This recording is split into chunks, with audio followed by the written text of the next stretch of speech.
If you're someone who's hard achieving, deep feeling, deep thinking, and you've spent a lot of time getting to know your true self. So maybe you know your personality type, your predominant archetype, your human design, and you've got these big goals that you want to achieve, or maybe just healing that you want to move through, and yet getting there always feels very heavy and performative, and it always feels like there's more that you need to do before you can get there. And it seems like whenever you're learning about new things, all it really tells you is that you need to work harder. And you've spent so much time learning and acquiring new knowledge and understanding who you are, but it's just that that knowledge hasn't really shifted into you living from your truth. You kind of know what your truth is, but you're not actually living in it through your body and in the way that you're moving through life. And you living from your truth and fully embodying that feels a little bit more like a future you thing once you've got that thing figured out, or you feel more ready, or your schedule is lighter. And if you've gotten to this place where you feel like you've done the work, you've done so much work, you've read so much and learned so much and understood so much, but you're also at this place where your nervous system just can't keep up this pace any longer. Your body is constantly bracing and feeling heavy and depleted. And if you're being really honest with yourself, you're not really trusting yourself. You're constantly trying to plan out this perfect plan instead of just trusting yourself to be able to move through it without having all the steps laid out for you.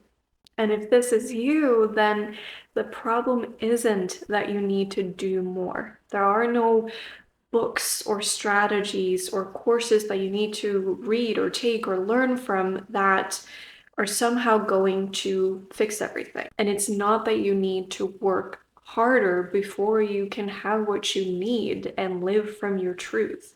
And the truth is that you're not a problem that needs fixing at all. And the real problem is this world and industry of personal development or self-improvement that is constantly telling you what's wrong with you. Just think about it. If you were to research and look for solutions for why am I struggling with this, or why do I keep feeling this, then everything that comes up is always this sense of, oh, if you have this problem, it's your mindset. Your mindset is the problem. Or if you're struggling with this, it's probably your nervous system. You need to fix your nervous system. There's always going to be more. There's always more books that you need to read and strategies you need to learn and courses that you need to take. And these will somehow just get you to the place where you can finally have what you need. But there's always more that you need to do. There's always another step that you need to take. And no matter how much you journal, no matter how much you learn, no matter how much you grow, there's just always more to do. And the problem is that the people who are there telling you that they are there to help you, telling you that they've been through it and now they have something to share with you, they're the ones who are actually telling you this. They're not helping you, they're just fueling the problem. The problem isn't you. The problem is the industry and the societal shithole that is creating this idea that you need to be fixed. And by doing this, they're ignoring and not letting you know of what you really need. And what you really need is validation for who you've had to be to survive or be accepted or succeed in life. The good girl who molds herself to everybody else's needs. The one who silences her truth to seem more agreeable or acceptable or nice.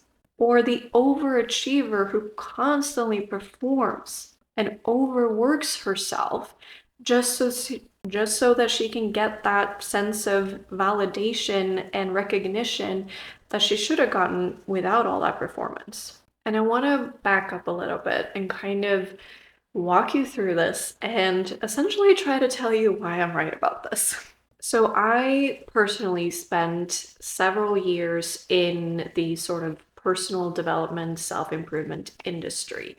And it was actually when I met my partner. We've been together for about 6 years. And when we first met, he worked as a life coach. And that was the first time that I had really ever discovered that world. I kind of knew that there was such a thing as a coach that existed, but I always just kind of thought it was a bit out there and strange. And I hadn't really ever, just kind of gotten into that world until I met him.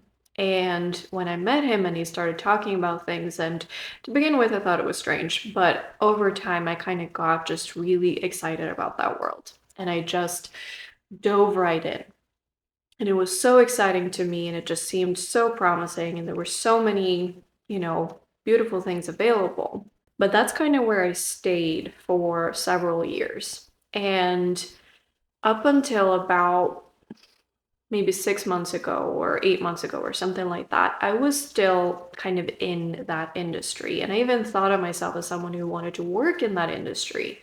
But up until that point, I just, I had been learning so many different things and I knew so much about myself and about my past and about the vision that I had for the future. And I had read so much and, just like done so much work. And I had journaled so much. I cannot tell you how many pages of journaling I have had.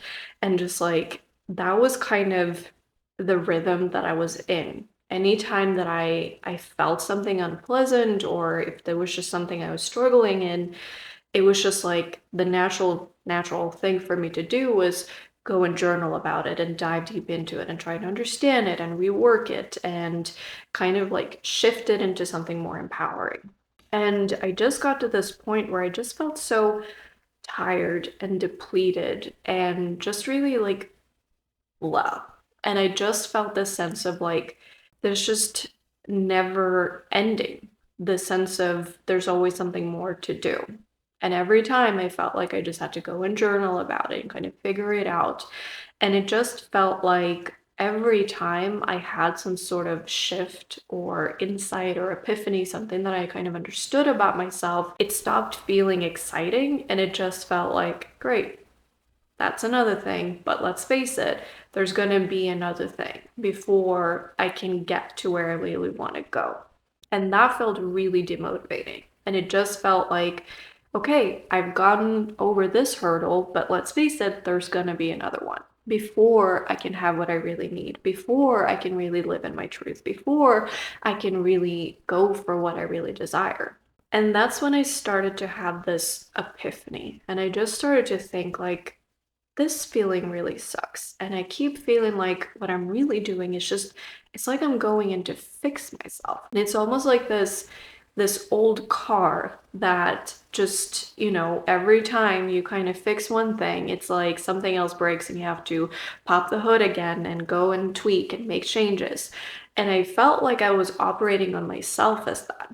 And I started to think like, what does self-improvement even mean?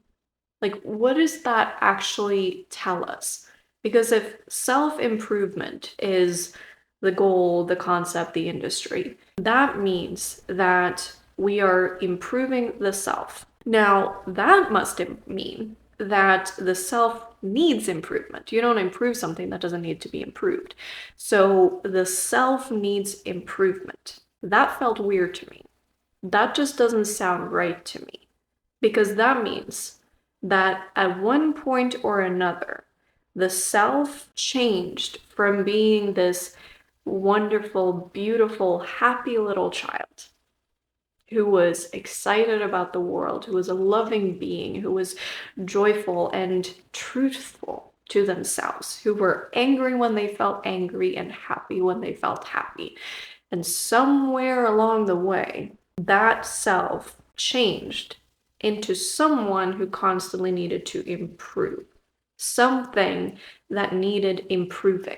And I was just like, when did that happen? When did that self change? And the truth is, there is no time. There is no break in the timeline that says, oh, up until here, the self was great, but then, the self started to need improvement. There is none. And if there is no break, then that means that I could go, for example, Lucas has a younger sister, my partner, Lucas, he has a younger sister who's about 5 right now. So that means that I'm supposed to go to this beautiful little 5-year-old and say, girl, your self needs improvement. Heck no. No, I would never do that.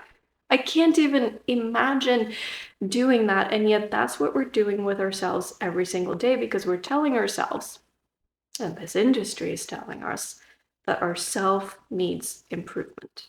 And it was just a little while after I started having this realization, and I just decided that I wanted to get out of personal development. I wanted to get out of this idea that the self needed improvement because the truth is that the self is worthy in itself. You are a being of love and you are deserving and worthy of love. There's nothing you need to do or there's no one you need to become to be worthy of that. And so this idea that the self needed improvement, I was just like, no, I want to get the shit out of there. And it was very funny to me because it was just about a month after I had that epiphany and I just said, I'm done with personal development. I'm out of there. And it was just a little while after that that I heard and I listened to this podcast episode. And the host was kind of talking about the same topic about how this whole self-improvement concept can be quite dangerous and can be a little bit of like something to be cautious about. And she made a really good point where she talked about we have to kind of think about who are the people who tend to dive mostly into the self-help industry, right? Because usually it's not going to be the person who feels really good about themselves, who just feels like life feels effortless and things just come to them with ease and they love who they are and they are enjoying life. It's usually not going to be those people who dive really deeply into self help. So it's usually going to be, first of all, it's usually going to be women most of the time, like the largest proportion of consumers in the self-help industry is women, which is a whole other topic that I'm not going to dive into right now. But on top of that, it's usually people who, are maybe overachievers and who tend to work really hard for things, but then feel like it's not sustainable and it doesn't feel good to them and maybe they're questioning themselves, they're struggling with self-doubt, they're not really feeling like they can just trust themselves, they don't feel like life is really moving in the way that they want, they're not really able to move in the pace they want, they're probably burnt out and tired, and they're looking for help, they're looking for solutions. And now a lot of times these people will have been used, probably like yourself, I certainly know for me, that they're used to working really hard. They're used to taking what's given to them and not do things half-ass. It's not going to be the lazy person who dives into the self-care and self-help industry. It's going to be the person who knows how to work hard. And that's the thing, that's a really dangerous thing to do because when you then dive into this self-improvement, personal development industry and they're giving you endless things that you can work on. Again, you can work on your nervous system and your mindset and your beliefs and your body work. And there's just so many things that you can do and so many things that you can work on. And when you then give that to people who are already feeling like they're not enough and already built to overwork things and overachieve, then it's a really dangerous thing to do. Because then it's the perfect thing. Instead of working way too hard in work or in school or at grades or achievements like I used to, I'm just going to change that into working way too hard on my beliefs and my nervous system and mindset and basically operate as if I need fixing. And this is what people do. This is what we end up with. And this is where I was. I was just constantly working on myself. And it's just a never ending battle. And of course I did because I was used to overworking. And then I just changed the way I was overworking to a different kind of overworking. But I was still just overworking. And it was still just feeding me the idea of not enoughness. And that's the thing, this industry constantly telling us what we need to fix about ourselves, even though they don't put it that way. But that's still what they're doing. It just feels like this endless neon sign flashing in our faces saying, hey, remember how you think you're not enough? Well, guess what? You're not. Here's the thing you need to fix or sort about yourself so that you can be enough. And the worst thing is, like, there's so much, if you're a business owner or an entrepreneur in some way, you probably know this, but there is so much in the business world on top of that that is suggestive of marketing that builds on this sense of false urgency and this sense of really making people feel bad about themselves and feel like there's so much pain within them that they end up wanting to buy your offerings. And so the whole industry is built on this idea that we're not enough and that we need to fix ourselves so that we can finally be enough and have the things we want. And then the problem with this, beyond everything we've already discussed, is that for people like me in the past, and for a lot of the women that I work with through Sake, what we're really searching for is a way to step into our power and to reclaim our true selves and really live from our truth instead of just feeling like we constantly need to perform and achieve. And yet, when we then dive into this self improvement industry and it's constantly telling us all the different things that we need to do and the ways we need to work harder, we really just end up continuing to outsource our power. And now, maybe in the past, you outsourced your power to your parents or your caregivers because for you to live in your truth was in some way unacceptable to them. And so as a little kiddo, you had to choose between being in your truth but not having belonging and acceptance from them, or to abandon yourself in your truth and have that belonging and acceptance with them. And when we're young and when we literally depend on people to survive, we make that trade and it makes sense. But then we start getting to this point of being really fed up with that, and we're searching for this way to step back into our power. But then when we then dive into this industry, we end up just outsourcing it again and again and again because we're outsourcing it to this self-care strategy that we need to apply. Or we're outsourcing it to this guy who tells you that your mindset is the problem and you need to work on that. Or we're outsourcing it to this person who's saying, if you work with me for X number of weeks or months, I can restore your nervous system and everything will be great. So we're just constantly outsourcing it again and again and again. And that's what I hear the most with the women that I work with, is the sense of they're planning. They're working hard. They've been learning so much. They understand so much about themselves and they've got it planned out. Don't I worry. They've got a plan for how they're going to feel like themselves again. And then I just sit there and I wonder, okay, you have the plan, but is it happening? And then there's always this reason why they can't. Oh no, but I bought this course ages ago. I haven't really been wanting to dive into it, but I should do that before, I step into something else. Or no, but right now my schedule is just really busy. So, once that hump is over, then I'll be able to take care of my needs. And it's just always something else that we need to do. There's always something else that we need to learn, or something in our circumstances that need to change, or just something about us that needs to evolve before we can have what we need. And yet, that doesn't really add up. It doesn't add up that you need to perform and earn and achieve and get somewhere before you can just take care of your own needs. And like I mentioned at the start of this video, you don't need more strategies. You don't need more planning. You don't need to read another book or take another course. What you really need is the validation for who you've had to be. For someone to stop saying you're not enough and to say that you have done enough and that what you did, who you became, how you survived, how you adapted was incredibly powerful and also incredibly unfair and also incredibly something that you get to not have to hold up anymore. You don't have to hold it all together anymore.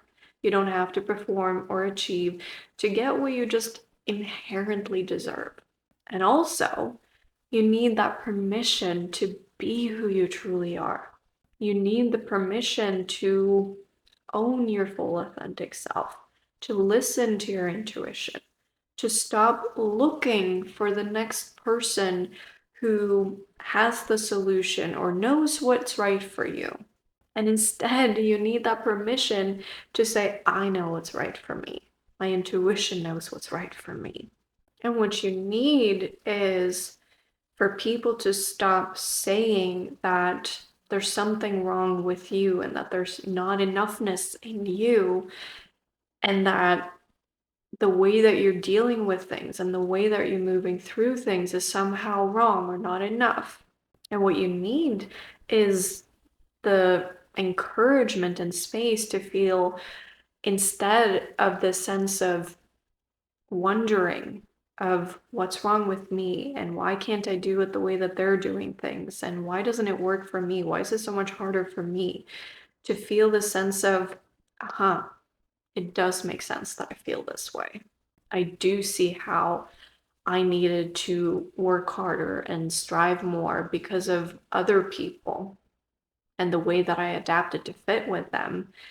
But the truth is that that's not my truth. And no matter how hard I worked, no matter how hard I tried, it was still never really good enough, and it was never going to be.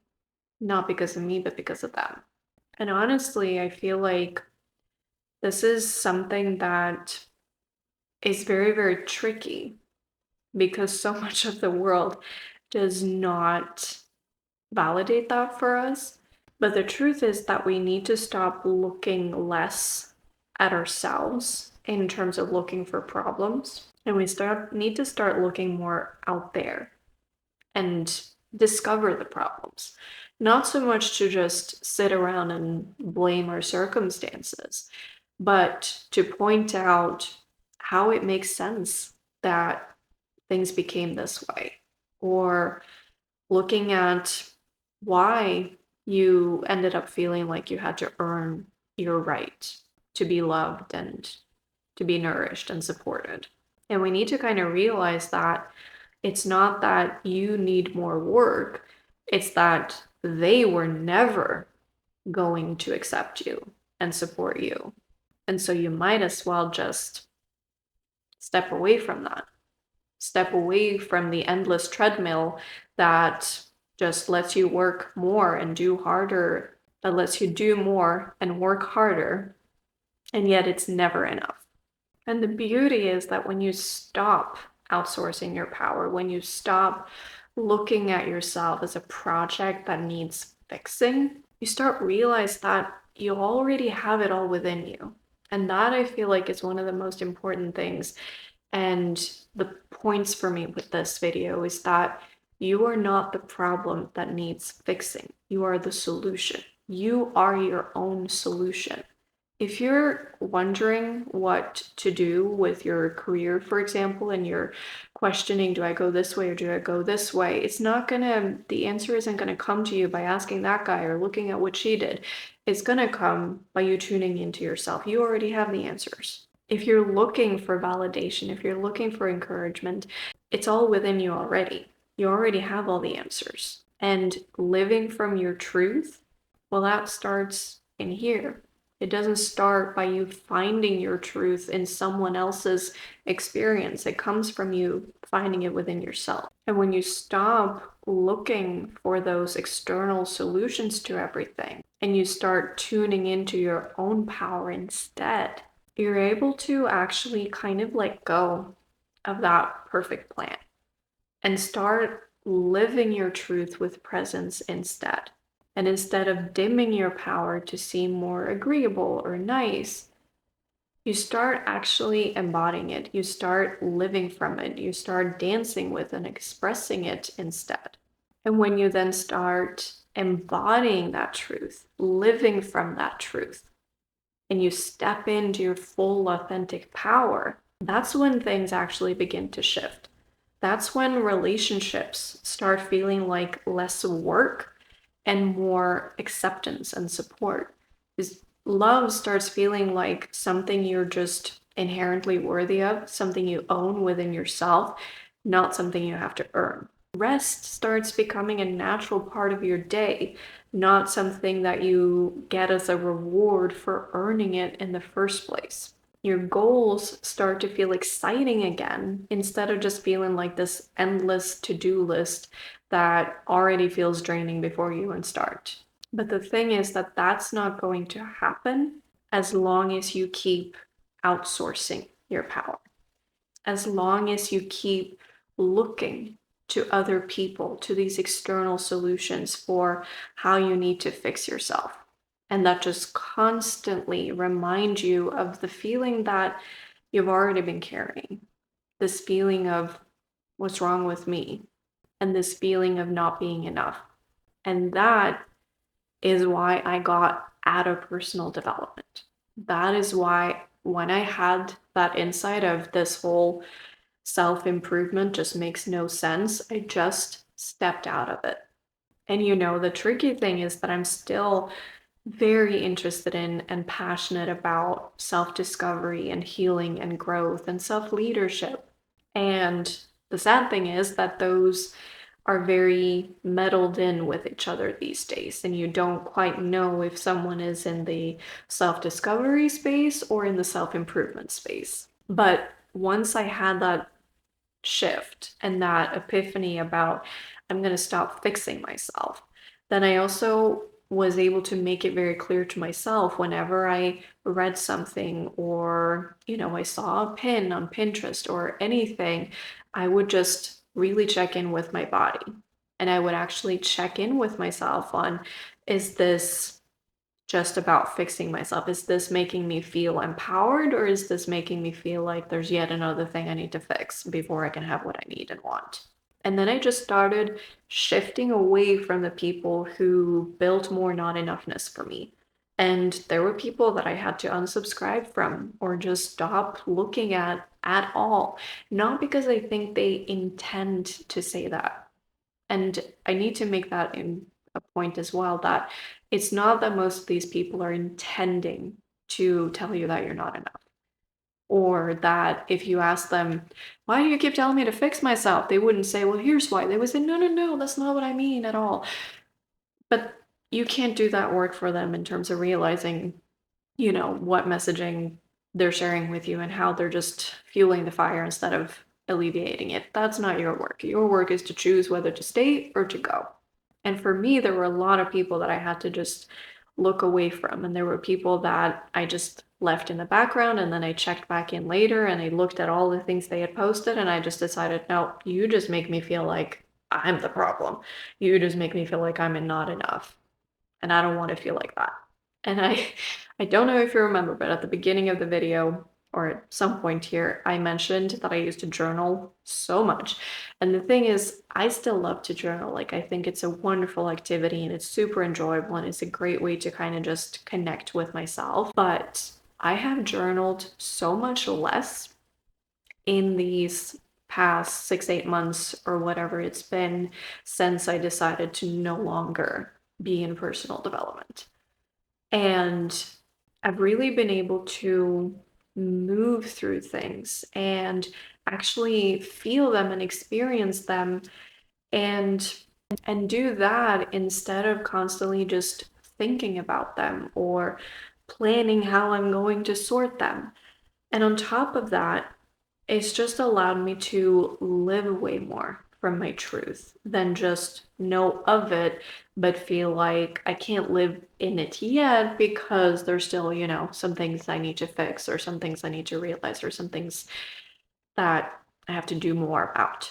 And it's not because everything just becomes perfect overnight or because there aren't still things that you can discover about yourself and things that might need healing. But when you do it from a place of moving through it and living it and feeling it and just letting yourself be instead of feeling like you constantly have to do, it feels very different.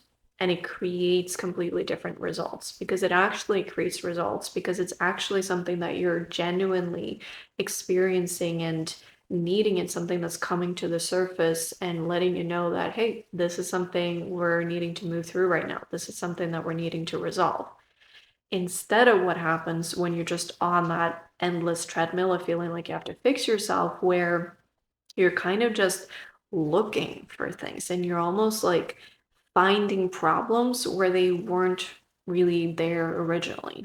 And you get so busy working on yourself that you're not living as yourself. And that's where we go back to the sense of, you might know a lot about your true self, but are you living as your true self?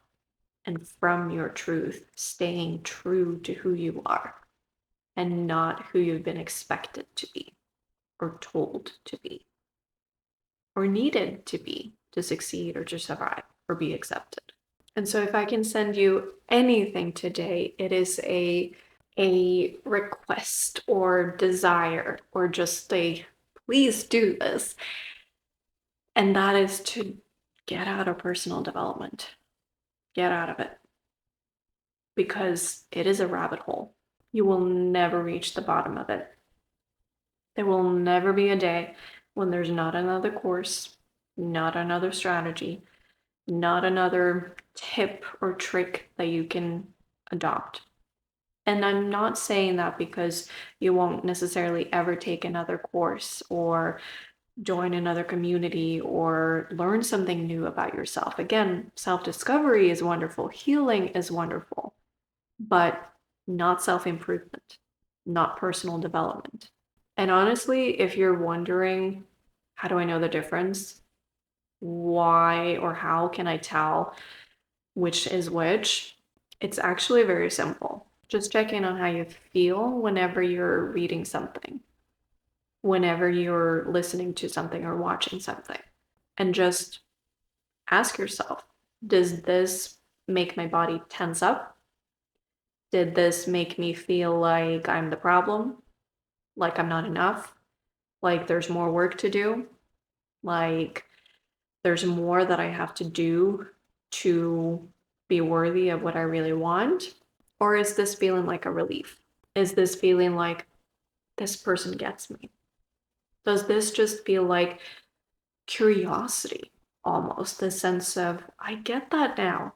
That makes sense of why I've been feeling this way. And does it feel like this sense of encouragement to be who you truly are? Does it feel like this feels good? I want more of this. Or does it feel like, oh my God, more work to do? Okay, let's get to it. That's all you need. You have the solution within you already. You just need to be brave enough to ask yourself first, and maybe even only you, instead of constantly asking everybody else. And that's it for this one. Thank you so much for watching.